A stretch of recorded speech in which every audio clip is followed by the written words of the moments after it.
आणि आता चिंता वाढवणारी बातमी आहे। मुंबई महाराष्ट्रासह देशभरात कोरोना रुग्णसंख्या वाढत असतानाच मे महिन्यात कोरोनाचा उद्रेक होण्याचा इशारा देण्यात आलेला आहे। मे महिन्यात दररोज 20,000 रुग्ण आढळणार असल्याचा इशारा कानपूर आयआयटीनं दिल्यानं टेन्शन वाढलंय। देशात गेल्या आठवडाभरापासून रेकॉर्ड ब्रेक रुग्णसंख्या नोंदवली जाते।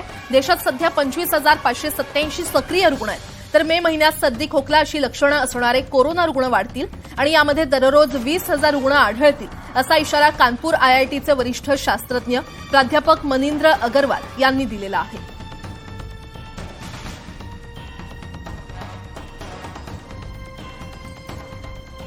तर देशभरात गेल्या 2 दिवसांपासून 80% रुग्णवाढ झाल्यामुळे सतर्क झालेल्या केंद्र सरकारकडून सर्व राज्य आणि केंद्रशासित प्रदेशांची महत्त्वपूर्ण बैठक आयोजित करण्यात आलेली आहे।